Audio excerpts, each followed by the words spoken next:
যদি ঘৰৰ পৰা লাইট গুচি যায় তেন্তে আমি ঘৰৰ পৰা বাহিৰ হ'ব নোৱাৰোঁ। য'ত নেকি নিজৰ ঘৰত থাকি আমি ডাঙৰটো লৈও লাইট গ'লে আমি ঘৰৰ পৰা বাহিৰ হ'ব নোৱাৰোঁ। আৰু এজন অন্ধ মানুহৰ পৰা আমি কি এক্সপেক্ট কৰিব পাৰোঁ? অন্ধ্ৰ প্ৰদেশৰ শ্ৰীকান্ত বোলা এইজন মানুহৰ বিষয়ে আমি কিছু কথা জানিম। এনেকুৱা মানুহৰ জীৱন কাহিনীবোৰ মনত ৰখা বহুত আৱশ্যক আৰু এনেকুৱা মানুহৰ স্মৃতি মনত ৰাখিলেহে নিজৰ সপোনবোৰ পূৰণ কৰিব পাৰি। শ্ৰীকান্ত বোলা এইজন মানুহৰ জন্মৰ পৰাই অন্ধ আৰু সৰুৰ পৰাই তাৰ লিখা পঢ়াৰ প্ৰতি বহুত জুনুন আছিল। আৰু অন্ধ থকা স্বত্তেও তেওঁ 5 কিলোমিটাৰ স্কুল খোজকাঢ়ি গৈছিল। মেট্ৰিকত পাছ কৰাৰ পিছত তেওঁ অন্ধ হোৱাৰ কাৰণে ছায়েন্সত এডমিশ্যন পোৱা নাছিল। এডমিশ্যন নোপোৱাৰ কাৰণে সেই কলেজৰ ওপৰত তেওঁ কেছ কৰি দিছিল। আৰু ঠিক 6 মাহৰ পিছত তাৰ এডমিশ্যন হৈছিল।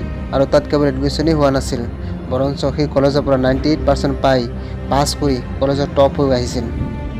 আৰু তেওঁ কৰিব পাৰিছিল তাৰ জিত আৰু পাগলপনৰ কাৰণে, য'ত নেকি তাক অৰ্ডিনাৰীৰ পৰা এক্সট্ৰা অৰ্ডিনাৰী বনাই দিছিল। তাৰপিছত কেম্পাছৰ MIT ইউনিভাৰ্চিটিৰ পৰা গ্ৰেজুৱেশ্যন কমপ্লিট কৰিছিল। এনেকৈ ষ্ট্ৰাগল কৰি 2012 চনত তেওঁ ৰতন টাটাৰ সহায়ত বোলেণ্ড ইণ্ডাষ্ট্ৰী নামৰ এখন কোম্পানী আৰম্ভ কৰিছিল। আৰু তাত হাজাৰো হেণ্ডিকেপ্ট মানুহক কাম দিছিল।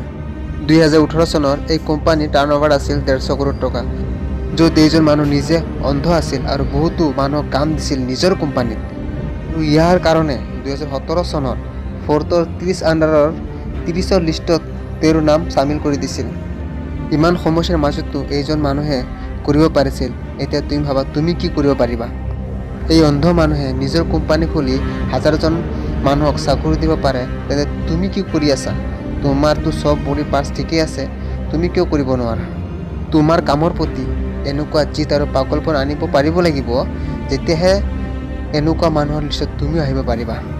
সমস্যা, সুখ, দুখ সকলোৰে মাজত আহে, কিন্তু সফল সেইজন মানুহ হ'ব পাৰে যিজনে তাৰ প্ৰব্লেমবোৰ আঁতৰ কৰিব পাৰে। তাৰপিছত তুমি যদি ভাবা তুমি তোমাৰ প্ৰব্লেমৰ কাৰণে আগুৱাই যাব পৰা নাই, তেন্তে এইবোৰ তোমাৰ প্ৰব্লেম নহয়, তোমাৰ বাহানাহে। আৰু উইনাৰ কেতিয়াও বাহানা নবনায়। আৰু যদি মনত জুই লাগিছে তেতিয়াহে ভিডিঅ'টো লাইক, শ্বেয়াৰ এণ্ড ছাবস্ক্ৰাইব কৰি দিবা।